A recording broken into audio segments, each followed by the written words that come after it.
yaitu makanan dan kebersihan kandang. Untuk makanan buaya, pemilik dan pengelola penangkaran memberikan potongan.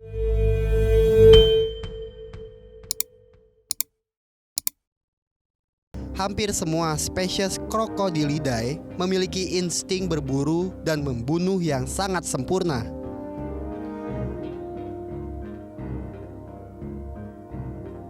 Penguasa wilayah perairan dan rawa-rawa ini dikenal tidak pernah menyia-nyiakan setiap mangsa yang sedang diincarnya. Oleh karena itulah, buaya menjadi salah satu satwa yang paling ditakuti. Dimanapun tempatnya, buaya tetaplah buaya. Sosok predator yang lekat pada reptil satu ini tidak serta-merta merubah sifatnya meski berada di kolam penangkaran. Naluri membunuhnya masih cukup besar, walaupun di kolam penangkaran buaya mendapat jatah makan secara rutin.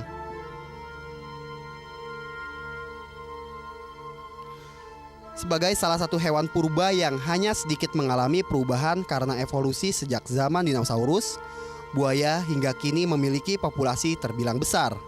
Oleh karena itulah, tidak sedikit reptil predator ini ditangkarkan. Tujuan penangkaran itu sendiri sangat beragam. Ada yang sekedar memelihara dan mengembangbiakan saja, ada juga yang dikelola secara profesional untuk kepentingan bisnis karena buaya bernilai ekonomi sangat tinggi.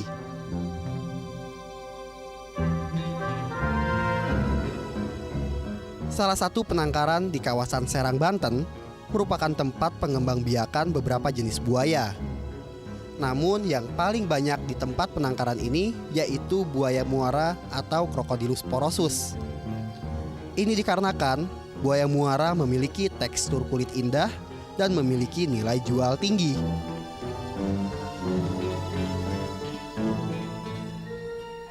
Dari sekitar 225 ekor betina yang ada di penangkaran Desa Cikande Serang, dalam 1 tahun bisa menghasilkan 1000 butir telur. Produktivitas telur buaya ini terbilang tidak terlalu tinggi, dikarenakan mereka hidup dan berkembang biak di dalam habitat buatan.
Sore. Aduh, ini Pak Joko ya, Mas? Iya, ini kenalin Pak Joko. Ini Mas Joko. Iya, ya asistennya. Ya, kita selanjutnya akan ngasih makan buaya pakai kepala ayam. Nah, ini dia nih, kandang buaya yang mau kita kasih makan dan ini adalah kepala ayamnya. Biasanya untuk ini. Selain buaya-buaya indukan yang berukuran besar, di penangkaran Desa Cikande ini banyak juga buaya ukuran sedang yang baru berumur 3 tahunan. Buaya-buaya inilah yang dimanfaatkan kulitnya untuk pembuatan beragam macam produk tas dan sepatu. Sementara untuk menjaga kualitas kulit buaya siap panen, ada 2 hal penting yang harus diperhatikan dalam perawatan di penangkaran, yaitu makanan dan kebersihan kandang. Untuk makanan buaya, pemilik dan pengelola penangkaran memberikan potongan kepala ayam yang didapat dari limbah industri ayam potong. Sehingga hal tersebut dapat meminimalisir buaya karena mereka bisa membeli makanan buaya dengan harga cukup murah. Apalagi potongan-potongan kepala ayam segar ini menjadi salah satu makanan kesukaan buaya di penangkaran Cikande, Serang. Biasanya untuk ini berapa ekor nih di dalam satu kandang ini, Mas? Kalau ekor kita kurang nggak Nggak ngitung ya? Ketimbangan ya Jok ya. Kurang lebih berapa sih kita? Ini kalau dikasih sekitar 40 kilo. Ya. 40 kilo. Iya. Karena mereka kan buaya itu tergantung badan juga. Oh gitu. Ya. Untuk satu kandang 40 kilo kepala ayam. Kurang lebihnya. Ada. Ya. Ini kepala ayam yang masih bagus, yang masih segar banget, Mas. Kalau misalkan dikasih yang busuk atau apa, Biasanya mereka itu nggak pengaruh makan. nggak? Oh gitu, nggak dimakan ya, Mas ya? Iya.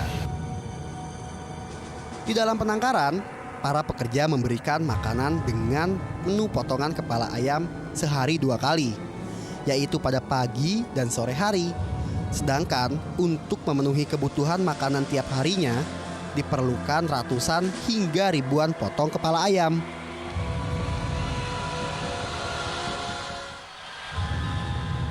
Agak berbeda dengan di alam liar, di mana buaya harus berburu dan menyergap mangsanya terlebih dahulu untuk mendapatkan makanan. Nah, di sini buaya-buaya terbiasa menunggu makanan yang sudah disiapkan. Setelah proses pemberian makanan, para pekerja langsung melakukan penyiraman terhadap kandang dan membuang sisa-sisa makanan yang tidak dihabiskan. Hal ini dilakukan demi menjaga kesehatan lingkungan dan buaya itu sendiri. Ini kita melakukan cuci kandang nih biasanya setelah makan. Jadi setiap hari dia makan, paginya kita langsung cuci. Maksudnya untuk menghindari bahwa airnya ini terkena bakteri dan juga untuk sanitasi dari kandang itu sendiri. Jangan sampai nanti merusak daripada bagian kulit buaya itu sendiri.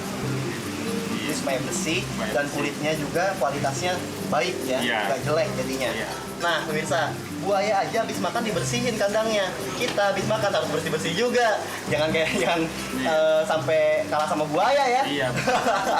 Ini udah bersih belum nih? Udah ya? Udah kita makanan, udah kita bersihin semua. Kita keluar, kita cepat takutnya buayanya takut dan stres.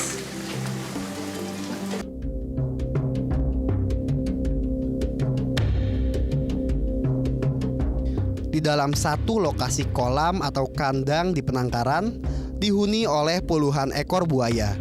Namun mereka dikumpulkan sesuai dengan umur dan ukuran tubuhnya. Hal itu dilakukan untuk menghindari sikap agresif buaya yang sering memangsa buaya lain yang ukurannya lebih kecil. Apalagi di penangkaran sangat diperhatikan kualitas kulit buaya untuk kebutuhan produksi berbagai macam jenis tas dan sepatu.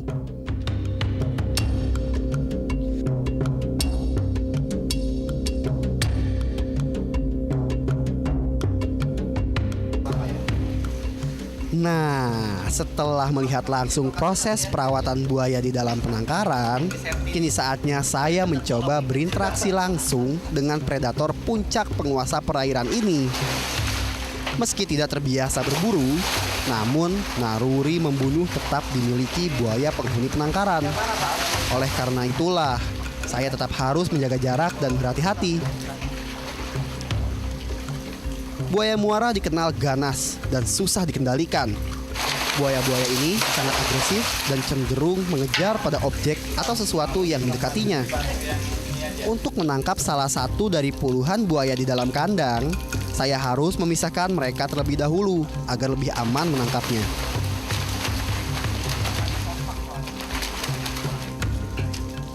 Meski sudah terbiasa menangkap buaya, kali ini saya harus lebih berhati-hati. Karena ruang kolam buaya milik Pak Andreas tidaklah luas. Karena pada dasarnya buaya muara mampu melompat keluar dari dalam air untuk menyerang mangsanya.